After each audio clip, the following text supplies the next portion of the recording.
Olá, boa tarde, Letícia. Boa tarde, né? Boa tarde. Já é bom dia ainda. Já comeu? Oi, mais ou menos. Então já é mais ou menos boa tarde, né? É mais ou menos boa tarde, mas deu para comer um pouco, sim. É 12h18, eu atrasei um minuto. Tava procurando o botão que ligava a live aqui. Não, mas deu certo, deu certo. Começou meio-dia e 17 já tá super certo já.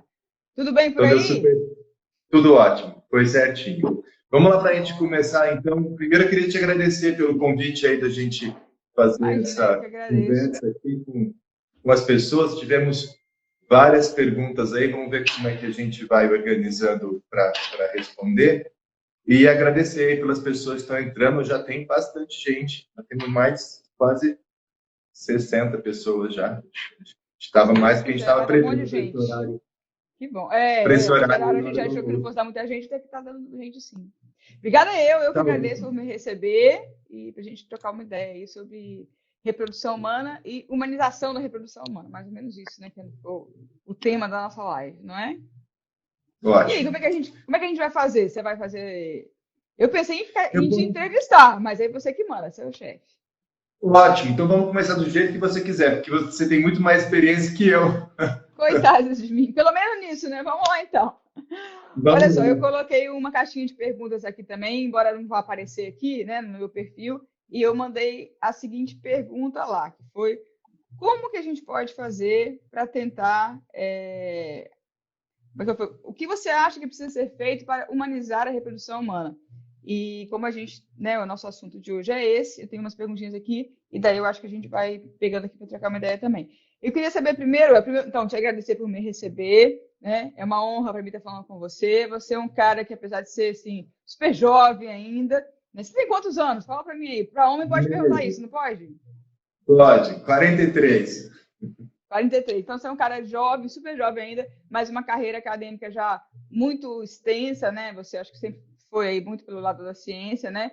Então, acabou depois largando aí a parte ser professor de universidade para se dedicar aí então à clínica e à humanização da fejação in vitro. Seria mais ou menos isso. Você toma isso como uma missão um pouco? Me conta um pouco como é que é isso para você. Como é que aconteceu essa saída da universidade para dentro de uma clínica?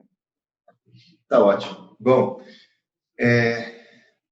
sempre que eu estava trabalhando nessa parte de reprodução científica, que já faz um bom tempo, eu me focava em como tornar o tratamento, vamos dizer que não seja extremamente, é que é difícil o conceito de humanização, É tá? Assim, difícil. de forma Uhum. geral. É muito difícil o conceito de humanização, mas o que eu percebia no tratamento era muito desperdício. E no final, nada menos humano, mais cruel que a pessoa não ter acesso ao tratamento que outras pessoas têm. Ah, tem outras coisas envolvidas com a humanização, mas a pessoa perceber que tem outras que conseguem fazer um tratamento, que conseguem realizar o sonho de ter um filho, enquanto ela não pode, é bastante desumano, vamos dizer assim. Então a gente Concordo tem plenamente. esse é um ponto. E eu sempre busquei, então, verificar o que poderia ser feito na reprodução assistida para torná-la mais simples e mais acessível, tentando cortar aquelas coisas que são inseridas ao longo do tempo e não são necessárias, às vezes só complicam o tratamento, deixam ele mais custoso para a paciente e ela não conseguir repetir. E ao longo também do trabalho, a gente consegue perceber facilmente que só não consegue ter um filho quem acaba desistindo. E o que faz a pessoa desistir? Número um, o custo. Tá? Então, tem a pessoa que não tem acesso a nenhum tratamento, mas tem as pessoas que têm acesso a um tratamento, mas que não conseguem prosseguir a depois no negativo, porque o custo é elevado. E tem aquelas que desistem porque é muito sofrido, não só pela frustração do negativo, mas porque é muito sofrido, são muitos dias, são muitas injeções, são muitas picadas, são muitas aflições, O custo são muitas preocupações, psicológico envolvido, né? custo psicológico e de tempo. Então, tem o custo de tempo, psicológico, de demanda, de ficar colocando um monte de empecilho ao tratamento. Bom, e na universidade, a gente tem uma liberdade média de incorporar essas baixa só um inovações. pouquinho sua câmera, eu acho, porque aí tá faltando. Eu baixo, vou colocando ela aqui. Aí, acho que vai ficar... ótimo, perfeito, ficou melhor. Então, assim, aí, pronto. Então, a gente tinha uma liberdade média com essas inovações, porque tem... Lá na faculdade, na universidade, né? Na faculdade. Porque a indústria da reprodução assistida envolve muito dinheiro, tá? Infelizmente.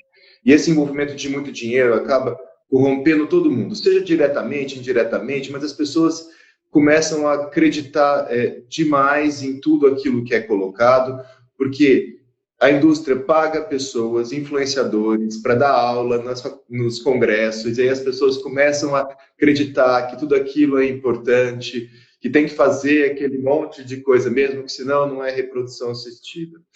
E o que a gente percebeu ao longo, o que se está comentando, enxergando só agora? Em 2010, nos Estados Unidos, 30% dos ciclos de fertilização in vitro resultavam em um bebê. Então, os Estados Unidos é onde tem o tratamento mais caro do mundo. 2010, 30%. Caiu para 22% e hoje está em 24%, com o excesso de procedimentos que foram inseridos de 2010 para cá. Então, a gente tinha uma taxa de 15% a 20% em 90%, chegou a 30%, e aí depois começou a cair com esse excesso de intervenções. Então, as intervenções, além de encarecerem, elas ainda tornam menos efetivo o tratamento. Porém, quando você entra numa clínica dos Estados Unidos, você vê a taxa de sucesso, 80%, taxa de sucesso, 70%, que são números mentirosos ou distorcidos. Que aí você espera juntar 4 blastocistos euploide para fazer uma transferência numa pessoa, mas não conta aquele monte de ciclo que no final acaba não resultando em nenhum embrião. Uhum. Então, a gente vê nos Estados Unidos tratamento por $11 mil, dá esse resultado, 24% de nascimento vivo por ciclo. Então, no melhor do mundo, e se vende a ilusão da FIV 100% também. Isso é uma outra ilusão que se vende, que eu gostava sempre, que era meu foco também, tentar acabar. Isso não existe. Na Europa, 800 mil ciclos por ano, 160 mil bebês. Então, é 20%. Na Austrália, ainda pior. Na Austrália, dá 18%, 17% de nascimento vivo por ciclo de FIV. Então, sim, é muito provável que alguém vá repetir. Porque se nos 3 centros mais avançados do mundo, Estados Unidos, Europa e Austrália, a gente tem aí um bebê a cada 5 ciclos, em média, não dá para esperar, ou pelo menos seria um pouco irreal a expectativa que a gente vê das tentantes, que vai dar certo na primeira, ou que se precisa investigar quando não dá certo, porque pelos números que a gente percebe, é normal não dar certo, porque uma probabilidade aí até relativamente baixa de sucesso. Se a gente engravidar naturalmente já é difícil demais, né? Sem problema nenhum, imagina quando a gente tem, né? Aos 20 anos, a fertilidade do máximo do ser humano é 25%, né? Então, uma mulher jovem de 20 anos tendo relação sexual todos os dias, só 1 em cada 4 vai engravidar por mês, levando aí uma taxa de sucesso no final do ano de 85%, 90%. Mas são 12 ciclos de tentativa natural em casais sem problema, para você atingir aí 80%, 90% de chance de sucesso, que é o que a gente almeja. E ainda vai ter, e é normal, os azarados, que mesmo com tudo isso de chance, vai ter uma pessoa em cada 10, pelo menos, isso não é anormal, que vai fazer 12 meses, ou às vezes 12 ciclos, que também é os 30%, e vai acabar não conseguindo beber. Então, a gente tem esse ponto. E daí, julgo que nesse cenário, que a gente não melhora, então a gente não conseguiu melhorar, ninguém ainda conseguiu melhorar. Na verdade, a gente piorou. Não fato, a gente não conseguiu melhorar nada, a gente só piorou. Não, a gente piorou. Então, a gente piorou de 30%, que estava, para 24% com mais exames. Então, se não tem como melhorar, até agora ninguém comprovou, o que a gente pode fazer? A gente pode tentar simplificar, reduzir custo, minimizar desperdício, e minimizar o estresse durante o tratamento, para permitir que se faça mais vezes. E o Japão mostra muito bem isso, que eles fazem lá uma FIV mais leve para as pessoas. Então, o Japão, o leste asiático foi onde se começou mais isso. É o que eles chamam de mild, né? E aí E não aqui no precisa Brasil ser ficou como mais. mini FIV, seria mais ou menos isso? Só que tem um conceito de você estimular leve que eu não, assim, eu entendo, mas não acho que esse é o ponto principal. O ponto principal é reduzir custos e o estresse do tratamento. Você pode fazer isso com estimulação leve, com Ah, tá. Então estimulação você está falando de pesada, realmente tirar coisas desnecessárias, enxugar, né? e enxugar. E eu acho mais eficiente com estimulação pesada, porque produz mais embriões por vez, do que com estimulação leve, para quem Entendi. tem. A pessoa que poderia captar 25 óvulos, se ela captar 3 óvulos, o potencial reprodutivo daquele ciclo foi bastante reduzido e isso acaba encarecendo o tratamento final, porque ela podia, com uma captação que tem um custo, um deslocamento, um sofrimento, produzir 20 óvulos, se ela produz só 3, ela não tem o mesmo potencial de ter um filho do que se ela fizesse 25 óvulos. E na China, onde eles fazem uma estimulação pesada e congelam para todo mundo, eles veem que uma pessoa jovem que capta mais de 20 óvulos tem só 10% de chance de não conseguir um bebê. Então, aí com uma captação, com uma FIV, porque o resto são só transferências. Então, com uma FIV, se você tem boa reserva ovariana e é jovem, eles conseguem chegar em 80% de chance, 85% de sair com um bebê. Obviamente que se a idade vai avançando, a probabilidade de ter 20 óvulos cai muito e também cai a chance de sucesso. Então, eu pensava nisso. E não era muito fácil. E daí a gente saiu com a ideia de montar a Semear, que veio de 2011 até 2016, pensando em como fazer isso. E não é muito fácil, mas a gente, de 2016 para cá, vem trabalhando. Mas vocês ficaram 5 anos só pensando, elaborando? Não, entre comprar o terreno, construir tá. conseguir Mas foi bastante liberação. tempo. Deu para pensar bastante, né? Deu para ir já otimizando as Deu coisas. para ir amadurecendo bastante. E aí também vai fazendo pesquisa nessa área. Então foram 5 anos entre a gente comprar o terreno e inaugurar a clínica. Entendi. Tá? Bastante tempo nisso, bastante tempo se focando. E com isso, depois a gente também pensou em uma coisa que eu via frequentemente aqui. No Brasil, hoje, a gente faz 40 mil ciclos de fertilização in vitro. 40 mil. Na Austrália, que tem 20 milhões de pessoas, fazem 80 mil. Então, o Brasil teria um potencial 8 vezes menor, que faz o dobro, né? 10 vezes menor. 10 vezes menor. Então, o potencial do Brasil, se fizesse o mesmo tanto de ciclos que a Austrália, teria que fazer 800 mil ciclos. Então, hoje a gente faz 5% do potencial máximo de ciclos. E o que eu via? Clínicas fechadas, médico que não quer deixar outro médico atuar, todo mundo bloqueando um ao outro, querendo roubar. Exatamente isso. É muito triste isso, né? E aí que eu pensei, não, que a gente precisa ter mais médicos para fazer o tratamento. E não precisa de tantos laboratórios. Porque manter um laboratório é muito caro e manter qualidade, treinar as pessoas é difícil. Então, pensei que é mais fácil você ter grandes laboratórios de boa qualidade e muitos médicos tratando os pacientes, porque cada paciente exige muito tempo para conseguir ser bem atendida, bem acolhida, esclarecer todas as dúvidas. Não é um tratamento curto de tempo. Então, demanda muito cada paciente que você tem. Então, é importante ter muitos médicos trabalhando com poucos laboratórios, porque ele trabalha laboratório bom, divida os custos fixos e consiga oferecer um tratamento por um custo mais baixo e um tratamento de extrema qualidade para mais pessoas. Então, era essa a ideia de tornar o tratamento humano ao longo do médico único tratando da paciente, com bastante tempo, e podendo oferecer um resultado bom, indo para um local em que tem médicos muito experientes em fazer captação e transferência, que são procedimentos técnicos. Quanto mais você faz, mais bem feito você faz, e chegar a um resultado de excelência com o menor custo possível. Um outro problema que eu via também, que acontecia no HC, que acontece na grande maioria dos centros, é que tem um médico estrelinha, vamos dizer assim, que faz a consulta e só. E aí ele não aparece mais, porque todo o restante é feito por auxiliares e perde aquele vínculo. Não é ele que conduz todo o tratamento. Então, mas por que não? Porque exige muito tempo e ele precisaria atender mais pessoas. Então, cada médico não consegue atender muitas pessoas, ele não consegue fazer muitos ciclos por mês conduzindo o tempo todo. São muitas dúvidas, são muitas perguntas. É muita atenção, planejamento, programação. Então, cada médico não consegue ir muitas pessoas se ele fizer tudo dela. Mas é importante fazer tudo dela. E aí, essa também é uma mudança. Que o Até para o médico faz tratamento dar tudo. certo também, essa E confiança que vai adquirindo, né? usar toda a programação por um único médico. Já o procedimento técnico, capital óbito transferir embrião, não precisa ser a mesma pessoa, porque é um procedimento totalmente técnico. É repetitivo, e quanto mais você faz, maior a sua habilidade, mais óbvio você consegue funcionar, menos risco você leva ao paciente, a transferência você consegue fazer de forma mais delicada. Então, é uma junção dessa ideia toda aí para buscar o quê? Eficiência. Então, mais sucesso com menos custo.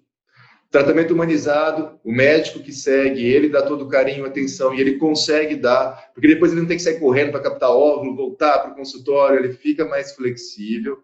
Então, a gente tem vários parceiros nossos que adoram essa parte, de não precisar tudo isso e saber confiar no nosso resultado, confiar que a paciente dele está sendo muito bem atendida aqui. E reduzir coisas pouco úteis, preocupações, para que a pessoa trate de forma mais leve e suave, e com isso consiga fazer mais vezes, porque, infelizmente, a gente não conseguiu subir a efetividade da fertilização in vitro para mais que 30% em nenhum momento da história, em nenhum país do mundo. Então, o máximo Ou seja, essas clínicas que falam que tem 80%, tá meio mentirinha isso, né? É bom a gente falar assim, porque as pessoas acabam acreditando nessa taxa de 90%, né? Então, é bom a gente falar abertamente sobre isso. A gente não está falando de ninguém, então a gente pode falar, né? Não está falando de ninguém. E é no mundo inteiro. Nenhum país do mundo passou de 30% de sucesso por filho. Aí, o que você faz para mascarar 80%? Você só transfere 2, 3 embriões, que em alguns países podem estar transferindo. Nos Estados Unidos, principalmente, pode transferir 3, 4 embriões em qualquer situação, que depois pode interromper alguns, mas transfere 3, 4 embriões euploides por paciente. Faz biópsia, faz todos os testes, só que não contam que de cada 10 ciclos, só uma transfere. Ou 2 transfere. Tá? Então, você acaba que de cada 10 ciclos de FIV, 2, 3 vão transferir. Vamos dizer, na média, seriam 3 transferindo. E aí, 2,5 engravidam, aí você tem 25% de sucesso. Só que você extermina tudo antes, mas com muito custo. E como você eleva o custo, aí menos pessoas podem fazer. Tem pessoas dos Estados Unidos que vêm fazer aqui na CMA. Porque lá é muito caro. $12.000 para fazer um tratamento é muito caro, é R$60.000. Aqui os tratamentos são muito, muito caros. Então foi esse. Dei uma resumida na história aí, Letícia. Desculpa ter tomado Não, mas muito foi tempo. excelente. Não, foi excelente. Eu acho que essa parte é muito importante, né? Como é que aconteceu isso? Porque eu acho realmente que você é um cara muito diferente, você e a Carol aí à frente do CMA, com esse pensamento, porque não é um pensamento que a gente vê em nenhum outro lugar. Eu posso falar porque eu, como tive as portas das clínicas batidas na minha porta, e eu tive que arranjar um outro jeito de fazer as coisas, eu sempre tive clínicas parceiras. E eu tive excelentes clínicas parceiras, maravilhosas, mas eu percebia já, eu não sou uma boa gestora de clínica, nada disso, mas eu percebi que aquelas pessoas também não eram, porque tinham muitos recursos, realmente, assim, sobrando, sem necessidade. Você vê que realmente está sendo gastado mais dinheiro do que precisaria, né? E a gente sabe que isso acaba alguém tem que pagar esse preço, né? E alguém vai ser, obviamente, o cliente, o paciente, né? E quando a gente encontra com vocês e que vocês estão tentando fazer um negócio totalmente novo, é quase como se fosse, tem um conceito aí de empresa nova, que é o Lean, né? A empresa Lean, né? Enxuta, né? E quando você vê uma clínica de reprodução humana fazendo isso, tentando melhorar os processos, fazer a coisa mais enxuta possível, claro, todo mundo está interessado em ganhar dinheiro, toda empresa tem que ganhar dinheiro, senão não sobrevive, né? Mas também com uma motivação extra, né? Também com uma missão de levar a reprodução mais para frente, de levar a reprodução para mais pessoas, a gente acaba olhando e se apaixonando pelo projeto de vocês, porque é, de fato, muito lindo, né? Então, foi isso que aconteceu comigo. E aí, claro, por mais respeito que eu tenho por todas as outras clínicas, eu, de verdade, acho que vocês vão ser, se já não são quase, né? Talvez aí uma das maiores clínicas, eu acredito muito que vai crescer muito, ser uma das maiores clínicas do Brasil. Torço muito pelo sucesso de vocês sempre, porque o sucesso de vocês também é meu sucesso, que a gente está junto e tal, e porque eu acredito muito nessa missão, nesse jeito novo de enxergar essas coisas que eu nunca vi nada parecido em nenhum outro lugar. Que legal, que bacana. Muito bom. Obrigado, Letícia. Obrigado pela confiança aí. de deixar seus pacientes virem para cá também, oferecer essa opção Já para confio de eles? olho fechado. Eu tenho que admitir que eu tenho um pouco de invejinha branca, entre aspas, assim, porque eu gosto de funcionar, eu gosto de transferir, mas eu sei que Sim. vocês fazendo isso uma vez atrás da outra, obviamente que vocês vão fazer muito melhor do que eu faria. E eu falo para as pacientes falam assim, doutora, mas não é você que vai tirar os ovos, não é você que vai fazer isso? Eu falei, não, não sou eu, mas o pessoal que vai fazer é muito melhor do que eu, você pode ter certeza disso. Elas acham que eu estou inventando, mas eu tenho certeza que estou falando a verdade para elas, entendeu? É porque é muito procedimento que a gente faz, tá? Então, como Sim. são muitas captações todos os dias e é um procedimento que é igual fazer crochê. Faz, quanto Sim. mais crochê você faz, mais É você vai igual fazer pegando a cesárea. mão. Quanto mais cesárea você faz, melhor você fica fazer cesárea. Qualquer coisa que você faz na vida, né? Treinamento é muito importante. E como são muitos ciclos por mês que são feitos, a gente consegue. E por isso que o laboratório também é bom. Tudo que dá, qualquer probleminha, qualquer coisa certa, a gente percebe muito rápido, porque são muitos casos. Então, permite a gente ter um excelente controle de qualidade. Então, essa é uma parte bacana. Nossa, tem bastante mensagem aqui. Nossa, a gente tem Que bom. 180 pessoas aqui com a Temos, gente ó, já. num sábado de manhã, excelente. Obrigada pela galera que está aí. Muito Olha, eu obrigado a recebi um todos. monte de perguntas aqui também sobre humanização. Eu dei uma passada de olho e acho que metade das pessoas que comentaram, eu perguntei como que a gente pode fazer para humanizar. Eu acho que mais ou menos metade respondeu assim: diminuir os custos, né? E Muito é legal. isso, né? Quando o paciente fala assim, doutor, eu gostaria de fazer filho, mas eu não tenho dinheiro. Eu falo, olha, esse é o problema de 100% das pacientes. 100% não, mas 99% das pacientes, dos casais, o problema é esse, né? Então, se você consegue realmente quando eu vou falar de vocês, quando eu vou falar da CMA, eu sempre falo assim, olha, tem clínicas tão boas quanto, mas normalmente são bem mais caras. E tem clínicas tão baratas quanto, mas normalmente a qualidade é bastante pior. De custo-benefício, eu tenho certeza que estou mandando vocês para o melhor lugar que eu conheço. Então, esse é sempre o meu discurso para os pacientes, porque eu realmente acredito nisso. E eu queria saber de você, assim, conta pra gente um pouquinho como é que você chegou aí no negócio do múltiplos, quem que foi que inventou o negócio do múltiplos, como é que funciona o múltiplos, e agora tem os múltiplos novos também, então me fala aí um pouquinho. Tá ótimo. Bom, então o que a gente percebeu com o tempo? Percebi que a gente estava tentando enxugar, conseguia oferecer um tratamento de boa qualidade por um preço mais baixo, tentando reduzir o desgaste com o tratamento, porém, tem as pessoas com menos sorte. Tá? Quando você tem só 30% de chance ou 20% de chance, ou dependendo da idade, 10, 15, 5, 1% de chance, com 43 anos, por exemplo, é 1% de chance.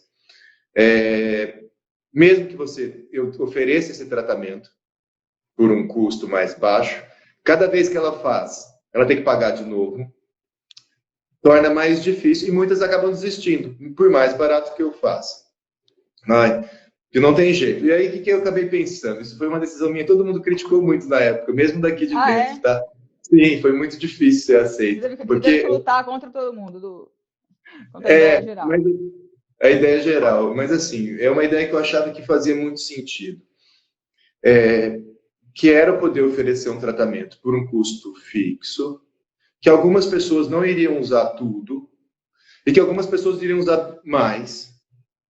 Só que na média, para a gente ia conseguir, por mais que reduzisse eventualmente o lucro, essa preocupação, era bom porque eu conseguia aí sim deixar o tratamento ainda mais humanizado, que a pessoa saberia que poderia continuar tratando mais vezes, mesmo que desse negativo, sem ter que colocar mais recursos.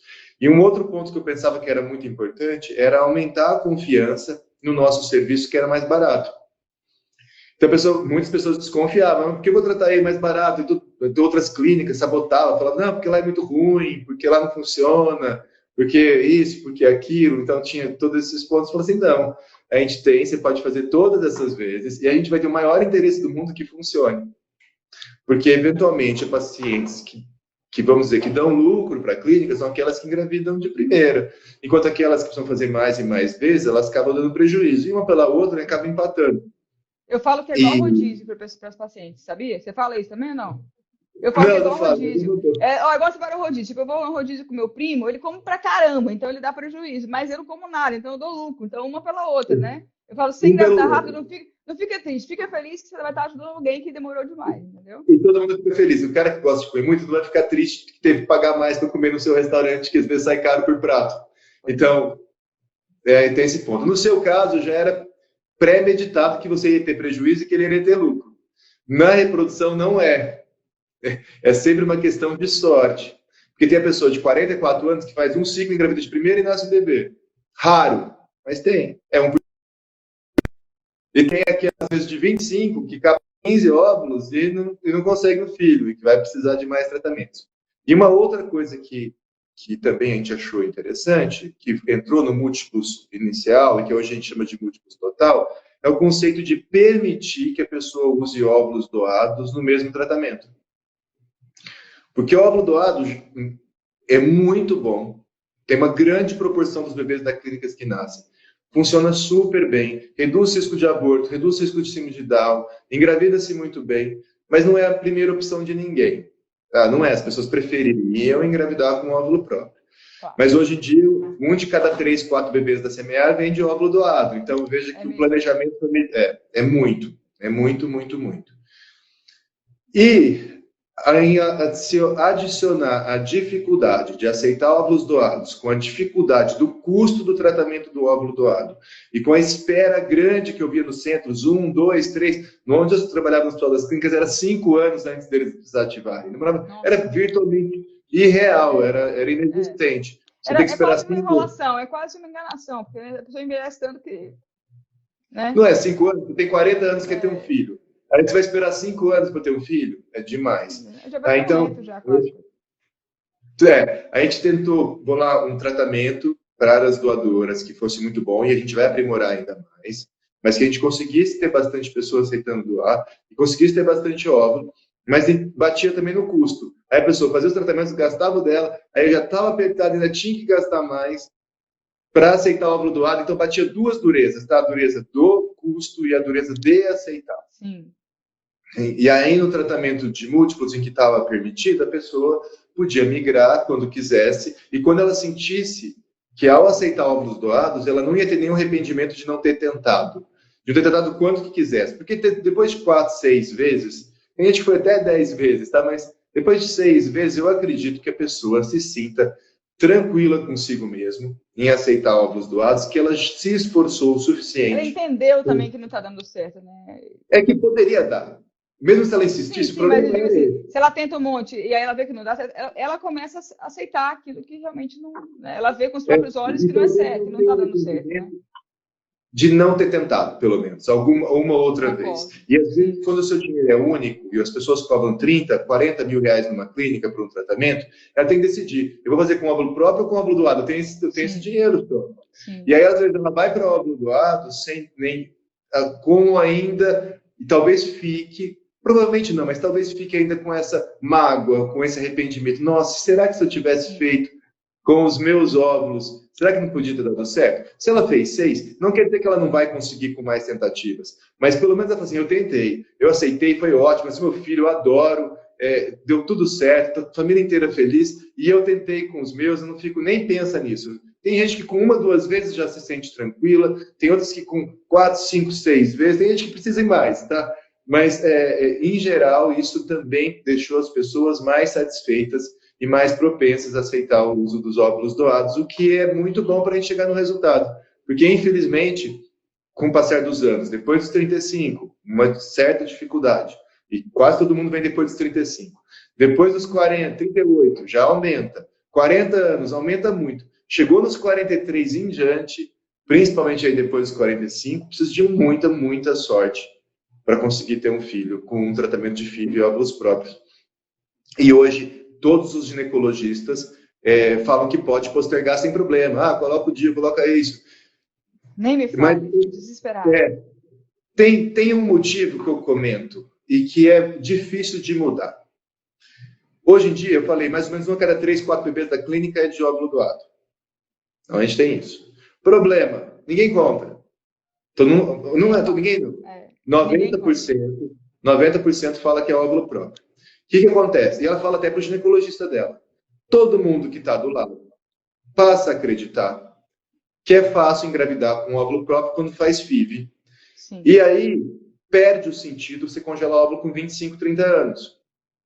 Porque por que eu vou congelar? Não, faz filho com 43 Mas e eu vivo engravida. falando que é mentira, viu? Eu já fiz um monte de vídeo falando, gente, é mentira. Mas ela falou, eu falei, gente, ela às vezes fala até pra mãe dela, ela vai falar pra você que nem conhece direito, entendeu? Às vezes é verdade, porque acontece. Mas é Mas, errado, né? mas assim, às vezes acontece, mas é difícil. E aí, passar essa noção que é fácil e que passa, é direito de todas que usam o óvulo doado. É direito de todo mundo. Como assim? Não Mas entendi. não Todo mundo pode contar, falar, sim. não contar Assim, é um não direito de contar é um todas as direito, pessoas. sim, é um É um direito, direito de sim. todas as pessoas. Só que talvez falte essa conscientização de que é difícil, pelo menos. Eu não acho que as pessoas têm que contar, mas eu gosto muito das que contam, das que alertam sobre isso. Eu acho isso um ato muito importante para a Amor, né? sociedade. De falar, olha, eu precisei do óvulo doado, é ótimo, funciona muito bem. Mas não é a primeira opção. Se você não quiser usar isso, que é bom, mas que não é a primeira opção e que envolve um pequeno luto de desistir de alguma coisa, congele o óvulo quando você estiver jovem. Então, esse é um ponto. E a gente não está lá, tá? A gente não está congelando. Nosso congelamento aqui é super barato.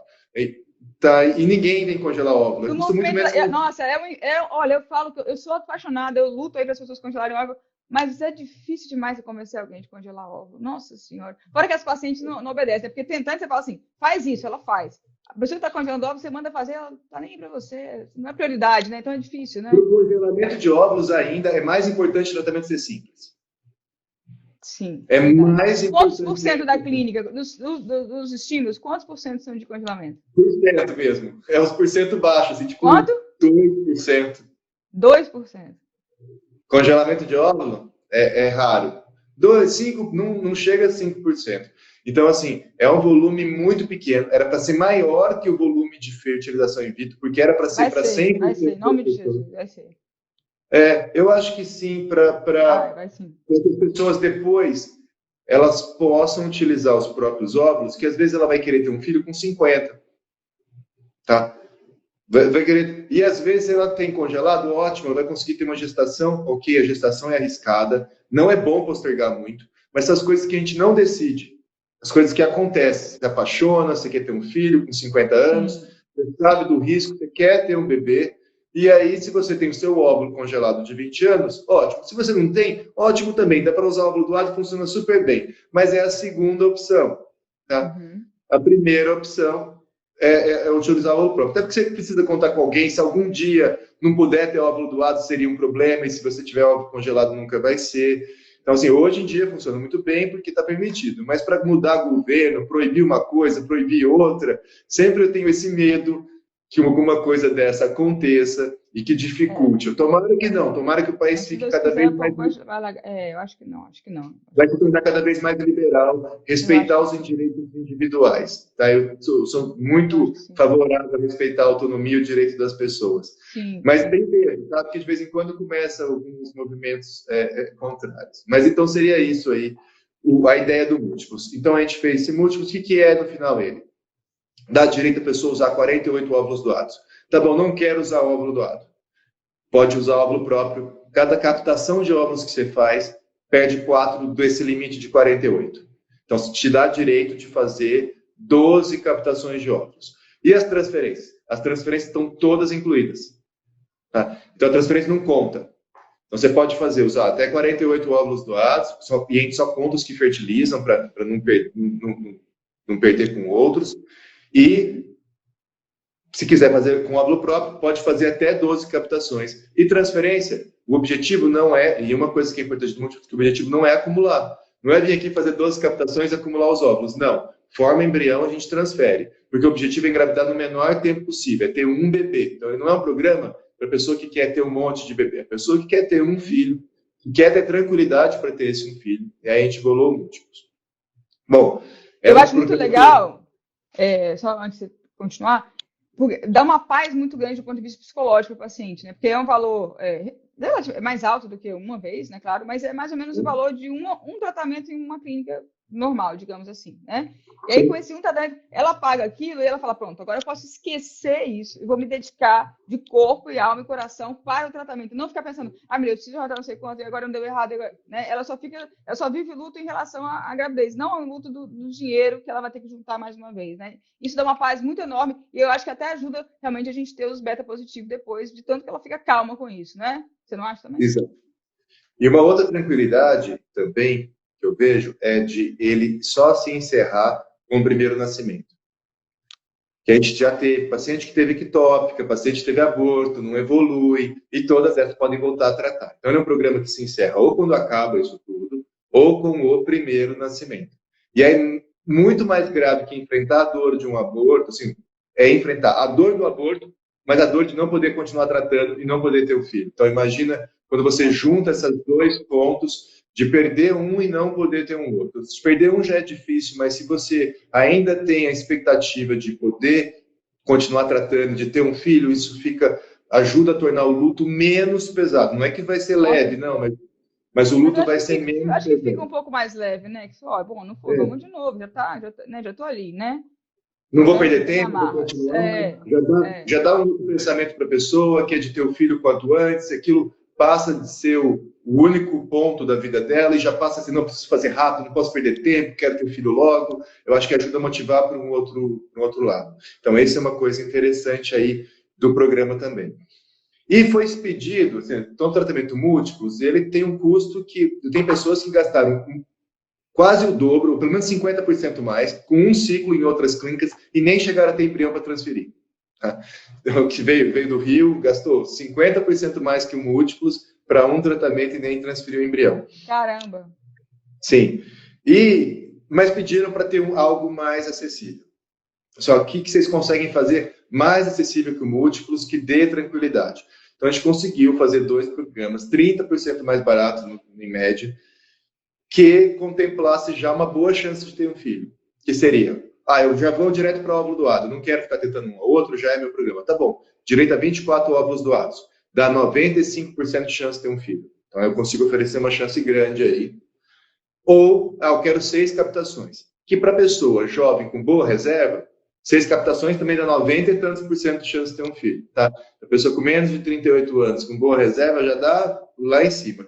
E para aquela que não está tão bom assim, dá mais do que uma vez só. Então, 6 vezes, dá muito mais do que apenas uma vez. Então, e já inclui a mesma coisa. Você conta-se captação, conta-se o óvulo fertilizado, não conta transferência, e o tratamento encerra só no nascimento do bebê, o que ajuda também a pessoa, porque o que eu vejo também no mercado de jogar muito dinheiro no lixo é com intervenção para aborto de repetição. Não só jogar dinheiro no lixo, como se arriscar com intervenções que não são tranquilas, que pode ter efeitos colaterais, que eu já vi pessoa quase morrer por medicação endovenosa para coisa de aborto, e que não tem a menor comprovação de benefício, e as pessoas gastam de 30 a 50 mil reais, injeção todo dia, para usar algo que só serve para a indústria, que só ganha dinheiro a indústria. Ela está só se arriscando, não reduz em nada o aborto, mas a indústria criou esse nicho, porque sabe que a pessoa que abortou é uma pessoa fragilizada e que ela é difícil aceitar, que a gente não sabe nada que reduz aborto.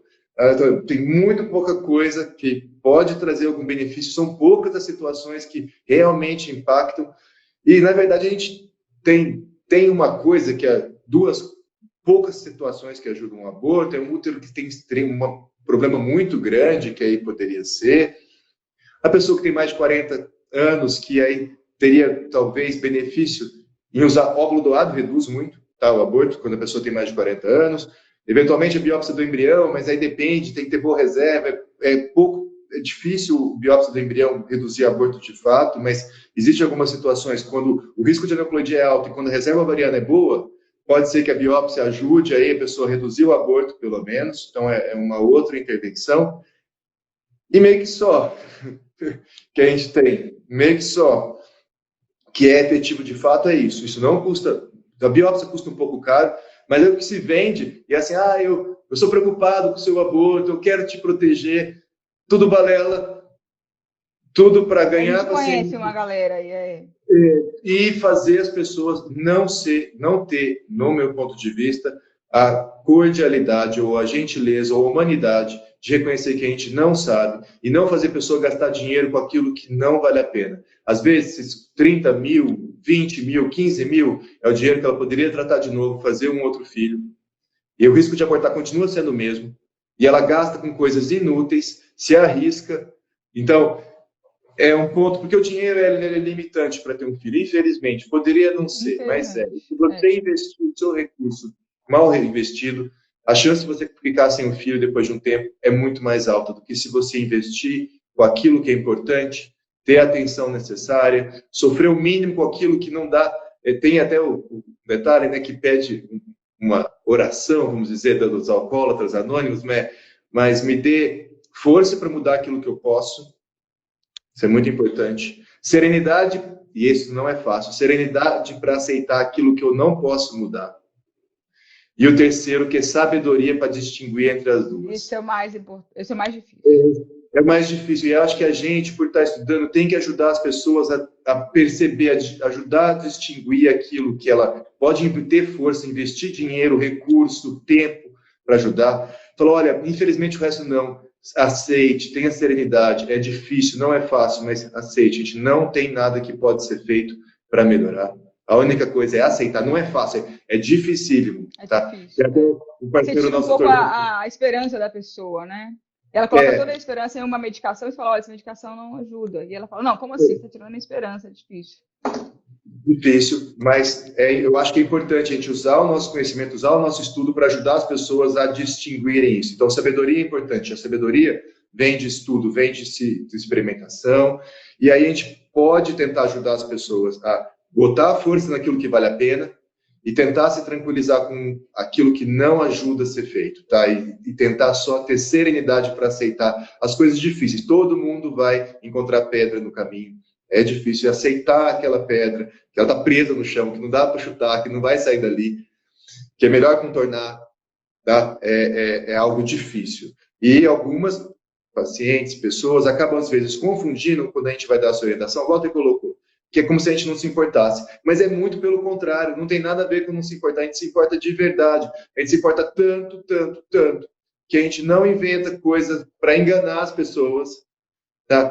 Porque é muito mais fácil enganar, é muito mais fácil falar, não, tem um medicamento X. É muito mais fácil, é muito mais fácil. Você posar de herói, né, que você passa tal remédio. Eu sofri um monte de ataques aí, uma época que eu peguei o guideline da Ashley, traduzi e falei em linguagem fácil. Meu Deus do céu, as pessoas me xingaram de assassina, né? Você é assassina de bebês. Eu falei, gente, o que é isso que você está falando? Para, por favor. Mas é complicado. É difícil. É um caminho complicado. Eu acho que o humano é essa parte, não é não enganar as pessoas, tá? É ajudá-las a ter passar o nosso estudo para permitir que elas façam. As pessoas fazem o que querem, tem que ter sempre autonomia. Eu adoro respeitar a liberdade. Mas quando a pessoa quer a minha opinião, eu acho que elas procuram para saber minha opinião, de estudar, o que vale a pena, onde que eu ponho esforço ou não. Eu sou sempre muito sincero aí nessas coisas. Eu acho que isso ajuda as pessoas a conseguirem um filho, tanto quanto todo o resto. Tem uma coisa que eu aprendi com você, na verdade, sim, eu já aprendi 1 milhão de coisas com você, mas tem uma coisa que me marca muito que eu aprendi com você, que é o seguinte, que você fala muito assim, gente, não é porque custa, não faz mal, tipo, vou tomar isso aqui porque não faz mal. Se você está gastando dinheiro com uma coisa que não faz mal, entre aspas, mas não tem comprovação científica, o recurso dinheiro é limitado, né? Então, se você está gastando aqui, você não vai gastar numa coisa que de fato pudesse te ajudar. Então, faz mal sim. Então, aquilo ali está prejudicando a sua fertilidade. Uma vez que você está gastando seu recurso no lugar errado, isso está sim te atrapalhando a engravidar. E isso eu acho um pensamento muito legal, muito maravilhoso, e que eu aprendi com você. E é meio uma coisa que você repete sempre aí, não é? E não é fácil, né? Porque é meio que cultural tentar se cercar e tentar se proteger e querer fazer o máximo. E é difícil, porque as pessoas vêm com a ideia de fazer FIV 100%. Só que não dá. Os Estados Unidos, Europa e Austrália, com todo o recurso... A nossa própria fertilidade não é 100%, está longe de ser 100%. Então, como é que a gente vai fazer melhor do que Deus já fez? É difícil, né? Exatamente. Então, a gente tem essa limitação. Bom, então, isso é bem bacana. Vamos lá, vamos mover. E aí a gente fez esse múltiplos próprio e múltiplos com doado, que é com 6. Então, acho que eu respondi a pergunta. Eu tomei mais ou menos metade, né? O múltiplos total agora ficou com 12 tentativas e o doado, aí você escolhe um ou outro, né? E aí ficou metade, 6 tentativas e aqui 24 ovos doados, não é isso? Então, exatamente. Então, você tem um múltiplos total, que permite até 48 ovos, 12 captações e todas as transferências. O múltiplos próprios, que é até 6 captações e todas as transferências. E o múltiplos doados, que é até 24 ovos doados fertilizados e todas as transferências. Muito bem, maravilhoso. É isso. Mas o quê que a gente Muito vai bem. falar? Eu tenho Agora a gente tem várias aqui de perguntas que humanização. vieram aqui. A gente tem um monte de mensagens, muitas. Depois eu vou pedir para a gente juntar isso para poder responder em outro momento, por escrito, a gente coloca para as pessoas colocarem, mas recebemos algumas perguntas antes. E aí eu vou te fazer umas perguntas para a gente discutir aqui uns tópicos quando a gente tem um tempinho. Uma pergunta que é muito recorrente, e, bom, veio uma outra aqui que eu achei melhor, que eu vejo todo mundo querendo fazer de tudo, menos no que importa, que é essa pergunta aqui. Hidrossalpinge. Hidrossalpinge, o que fazer? Isso. Eu pergunto para você. Você está me perguntando? Mas eu praticamente sim. aprendi com você isso. Então, Bom, hidrossalpinge, eu sempre soube que tem que tirar, sempre. Eu já recebi paciente que já tinha rodado em todas as clínicas e tava, no final das contas eu descobri que ela estava justamente procurando uma clínica que topasse fazer sem retirar. Aí eu falei, não, qualquer clínica vai fazer, mas você vai ter que entender que isso pode prejudicar, né? Então, na verdade, isso a gente já sabe que tem que tirar, que aquele líquido que está na hidrossalpinge, né, que está dentro da trompa, ele pode ser, né, prejudicial, tanto mecanicamente quanto a parte de nutrientes, não, as coisas que estão aí dentro podem ser tóxicas para o bebê, né, embriotóxicas, mas eu acho que com você eu aprendi que se a gente vê no ultrassom, então é uma hidrossalpinge que tem que tirar, né? E se a gente não vê no ultrassom, pode ser que não seja uma hidrossalpinge, né? Que aquele líquido esteja conseguindo escoar. E aí, então, a diferenciação é mais ou menos essa, não é? Se a gente consegue ver no ultrassom, vale a pena tirar. E se não, não vai. Eu acho que a resposta melhor é tira a hidrossalpinge. Todo mundo quer fazer de tudo, quer fazer 1000 testes, quer fazer 1000 coisas. Onde que vale a pena investir o dinheiro? Retirar a hidrossalpinge vale. Então, assim, a gente tenta economizar ao máximo em tudo aquilo que não é necessário. Mas remover hidrossalpinge é algo. Por quê? Porque reduz em 50% a chance de dar certo o tratamento. E 50% é muita coisa. Então, vai demorar muito mais para conseguir um filho. Vai ficar mais caro no final, se você não tirar. Não, no final das contas, eu acho que as pessoas acabam, né, entendendo que tem que tirar, né? Eu sempre falo do apêndice. Mas se tivesse apendicite, isso aí ia ficar todo, meu Deus, meu apêndice, não quero tirar meu apêndice, né? Então, não, tira esse apêndice, joga no lixo. Tira esse apêndice também, joga no lixo, porque tá doente, né? Tá com infecção. E uma outra coisa para se pensar é quando você tem, é tirar as duas. E além da vantagem de não ter uma ectópica, existe uma vantagem da salpingectomia tempestiva, que é tirar no momento adequado, que, por exemplo, nesse, que reduz em 50% o risco da pessoa ter câncer de ovário. Então, além do benefício reprodutivo, ainda existe grandes estudos mostrando que ao se remover as duas trompas, você reduz em 50% o risco de ter câncer do ovário, porque muitos dos cânceres de ovário, na verdade, vêm da trompa. Então, é um outro benefício. Tá bom, tem um lado negativo, não vai mais engravidar natural. Então, se não fosse por isso, dava para tirar antes de toda a FIV. Está quase que compensado. Mas como tem isso, e muitas pessoas engravidam naturalmente, porque muitas tratam de FIV sem ter infertilidade absoluta, não vale a pena tirar sempre. Mas vale a pena, sim, sempre que detectado, pensar em tirar e pensar em tirar as duas. Porque vai que você tira uma, fez a cirurgia, gastou, teve o tempo, dinheiro, e aí você não tira e vai ter uma ectópica do outro lado. Porque uma vez que uma trompa eu sempre tento falar para a pessoa tirar as duas mesmo. Porque, né, se uma já está com hidrossalpinge, a outra com certeza maravilhosa não está. Não, porque se alguma coisa cometeu uma trompa, é muito provável ter cometido a outra também. Então, essa é uma pergunta muito bacana para a gente fazer. A gente tem bastante concordância aí nisso. Essa daqui demora mais. Aborto de repetição tem que investigar. A gente comentou um pouco sobre isso, mas a gente pode... Não, a gente falou bastante, né, de aborto de repetição. Falou bastante, mas é um pouco longo isso daqui.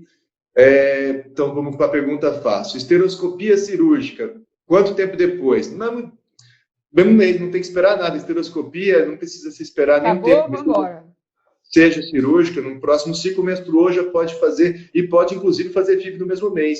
É só adiar a transferência. Normalmente, como se congela o embrião, você não precisa nem esperar. Você vai para a esteroscopia, estimula, capta óvulo, fertiliza e faz as coisas paralelas. Depois vê o endométrio lá, quando chegou. Não precisa perder tempo. É igual com a hidrossalpinge, não precisa perder tempo. Pode fazer, porque para formar embrião não prejudica em nada. Prejudica para transferir. Então, o que se precisa é remover antes de colocar o embrião dentro. Não precisa perder tempo com ela, esperar o problema de envelhecer. Não, forma embrião, mas antes de transferir, reduz. Então, essa daqui é fácil. Endometriose na FIV. Também é um tema muito comum. Endometriose na FIV, para mim, tem só um problema. As pessoas operam e danificam os ovários. Então, para mim, o único problema, a endometriose em si não é um problema. Os ovários ficam mais fixos, às vezes é mais difícil uma punção. Tem um risco teórico de um pouco mais de infecção numa captação de óvulos se tiver endometrioma, mas a gente nunca teve qualquer infecção. Na prática, você não vê muito isso. Nunca tive infecção por endometrioma, foi zero. Tá, foi zero infecção por endometrioma. Talvez porque a gente não aborda o endometrioma. Quando a gente aborda, a gente tenta aspirar, a gente entra com antibiótico, então a gente tenta evitar, tá? Mas é uma complicação, mas primeiro, a gente tenta não encostar, a gente funciona todos sem tentar encostar. Quando a gente aborda, a gente esvazia ele até o final e a gente entra com antibiótico. Então esse é um problema. E a adenomiose, eu fiz uma tomada de adenomiose, e você é meio contra esperar qualquer coisa, né? Tipo assim, esperar. Tem um grupo de gente aí que acha, não, vamos esperar, vamos deixar essa endometriose acalmar, esfriar, e você não tem isso. Essa pergunta é muito bacana. Acabou de sair um belo estudo feito pelo IVRNA de Nova Jersey mostrando isso daí. Legal. Comparar adenomiose com quem não tem adenomiose. E você falar que quem tem adenomiose engravida menos é a mesma conclusão que falar que tomar café dá câncer de pulmão. Dá câncer de quê? De pulmão. E dá. Se você pegar... Vamos lá. Tomar café dá câncer de pulmão? Isso. Ó, você falar que a adenomiose engravida menos é a mesma conclusão que falar que quem toma café tem mais câncer de pulmão. Agora eu vou tentar explicar. Sério. Então explica. Então vamos lá. Por que quem toma café tem mais câncer de pulmão no mundo todo? Tem. Se você comparar quem toma café com quem não tem mais câncer de pulmão. Porque quem toma café fuma mais. É mais associação perdida. O elo perdido. Entendi. Você não percebeu isso, mas tem uma associação no lado. É verdade. Então eu te falei, já assusta. Mas é verdade. Quem toma café tem mais câncer de pulmão. Só que você esquece. Se você depurar e checar pelo tabagismo, ele que toma café não faz. Mas se você pegar de uma forma geral, como são hábitos associados, o tabagismo e o consumo de café... Então é dessa forma que a adenomiose atrapalha? Ou seja, na verdade, a adenomiose ela é uma endometriose. Então, na verdade, o que está atrapalhando é a endometriose? Seria isso? Não. Ou não é isso? A adenomiose é associada com idade. É pior. A prevalência de adenomiose aos 30 anos é 5%. A prevalência de adenomiose aos 40 e poucos anos é 50%, 70%. Quando eu comparo quem tem adenomiose e quem não tem, eu comparo mais velha com mais nova. E aí é um problema muito grande. Você não está comparando coisas comparáveis. É a mesma coisa do tomar café. Muito legal, muito bacana. E aí, o que se fez? Esse estudo do IVMRA de Nova Jersey colocou 800 pessoas para fazer tratamento e comparou somente transferir embrião euploide, um embrião euploide em cada grupo. Então, embrião biopsiado normal em cada grupo. No grupo com adenomiose, no grupo sem adenomiose, sem nenhum tratamento. Zero de diferença e engravidou até mais quem tinha adenomiose. Sério? Sério. Tem esse estudo, está lá na PubMed, pré-print. Eu fui o editor do trabalho, eu que recebi o artigo e passei para os revisores. Então, é um estudo muito interessante, muito grande, muito bem feito. Engravidou até mais quem tinha adenomiose do que quem não tinha. Adenomiose, esquece. A adenomiose é mais velha. Aí você vai perder tempo. Não tem nada para fazer, esquece isso. Esquece que você tem, na prática, esquece que você tem. Esquece dela. É só mais comum, é só uma coisa que é mais comum. E aí o único problema dela é que as pessoas mais velhas têm mais adenomiose. E você ficar perdendo 3 meses por cada transferência, você está só fazendo ela perder mais tempo, ela envelhecer mais, você só está prejudicando essa pessoa. Então aí, você está prejudicando querendo ajudar. Maravilhoso, adorei. Agora já ficou bem mais fácil. E aí, endometriose, eu vejo, as pessoas operam porque acham que vai engravidar mais quando faz endometriose. E operar acaba com a reserva ovariana. Todo mundo que não opera endometriose não traz problema algum.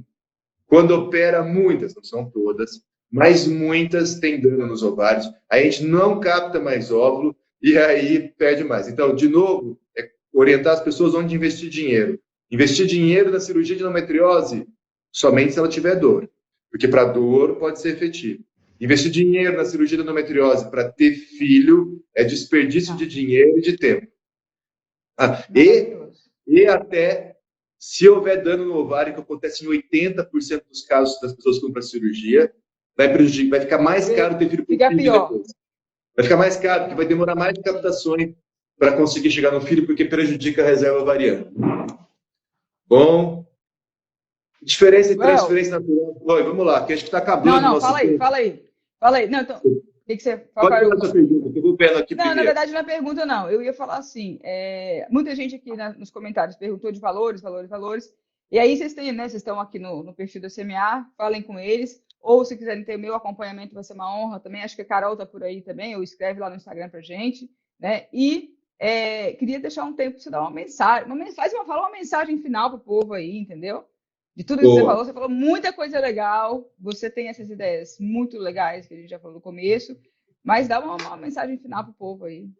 Vamos lá, gente, levanta essa cadeira, corre atrás. Porque eu tenho muito esse negócio aqui no Instagram, a gente fala, gente, levanta a bunda da cadeira e faz alguma coisa. Que o povo fica muito esperando assim, tipo assim, não, eu vou ficar aqui esperando, porque se for da vontade de Deus, eu vou ser mãe e ele vai me mandar. Eu falo, gente, a gente não faz isso pra nada na vida. Você não fica sentada na cadeira em casa e fala assim, bom, se for da vontade de Deus que eu pago o aluguel, ele que me mande alguém entregar um dinheiro aqui, né? Mas para filho a gente fala isso, né? Então, eu falo muito desse negócio, levanta a bunda da cadeira e vamos fazer alguma coisa. Tem a história, né, que a mulher estava em cima da casa, que estava alagando a casa, estava uma enchente que estava crescendo, e aí passou a lancha, e o cara falou, olha, vem aqui na lancha. Eu falei, não, eu vou esperar o Deus me ajudar. Aí passou outra pessoa, assim, vem, entra. Não, eu vou esperar Deus me ajudar. Aí a água continuou enchendo e a mulher morreu, foi para falar com Deus e perguntou, Deus, você não me ajudou? Ajudei sim, eu mandei um monte de gente, você que não quis entrar no barco. Eu mandei um monte de gente, mas você queria que eu fosse lá eu em pessoa, né? Então, às vezes a gente não repara os milagres que Deus manda pra gente, né? Mais uma brincadeira, mas assim, é importante a gente ter motivação e ter prioridades na vida e pensar sobre isso com uma certa atenção, reflexão, um período meditativo. Tem até o ditado que diz que todo mundo tem que ter meia hora para meditar por dia, menos quem não tem tempo, esse tem que meditar uma hora para acertar as prioridades. Então, meditação é um momento em que você tem que ter por dia, tem que saber aquilo que você prioriza mais, o tempo, o dinheiro, tudo isso é limitado na nossa vida. E a gente tem que saber onde que vai investir, que aquilo vai trazer mais insatisfação, a gente vai ter uma vida boa, vai ter uma vida melhor, porque todos vamos morrer. Não dá para evitar a morte vem para todo mundo. Então a gente tem que querer ter uma vida boa, aproveitar cada momento e escolher onde a gente vai investir o tempo, dinheiro, recurso, sofrimento, que vai trazer a felicidade que a gente acha mais. Então, não é que tem que fazer, não tem de jeito nenhum. Tem pessoas que vão ter alegria com outras coisas, não vão querer ter filhos, tá? Mas a fertilização in vitro existe. Infelizmente, é caro.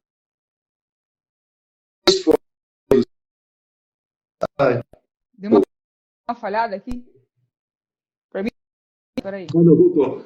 Desculpa, não, só foi. A gente não é um problema, mas é um problema que existe. Um dia talvez seja coberto pelo convênio, vai ser muito melhor, vai ser muito mais tranquilo, tá? Mas sempre vai ter o tempo, a dedicação, o sofrimento, encarar o negativo, isso tudo é um problema. Feito isso, pense. E existe reprodução, a gente está aqui para tentar ajudar na medida do nosso conhecimento, do nosso esforço, para tornar o tratamento mais bacana para todo mundo.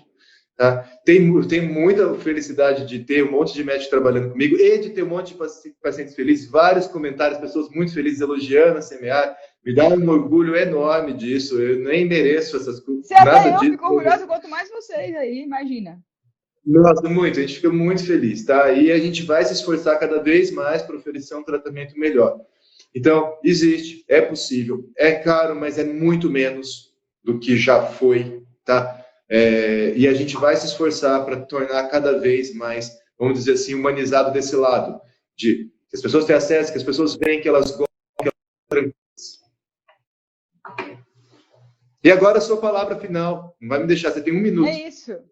Gente, vamos embora, levantar a bunda dessa cadeira e correr atrás do nosso neném, é isso. Não tem muito papo, Pronto. Não, é isso que a gente tem que fazer. Eu acho que quem é tentante nunca deixa de ser. Não é assim, vou esquecer. Nunca esquece. Você tem vontade de engravidar, engravida agora, porque depois só piora. Vambora. É isso. Obrigadíssimo, fiquem com Deus. Depois fica mais caro. Hã? Um pouco mais difícil, um pouco mais caro. Pois é, só piora. Depois só piora. Um beijo, Então, gente. Obrigada. Gente, muito obrigado. Letícia, foi um grande prazer. E depois Adorei. a gente vai responder tudo. Tá? A gente manda umas respostas para as perguntas nos comentários. Um bom tanto. Beijo, muito obrigado, gente. Tchau, tchau. Beijo, obrigada. Tchau.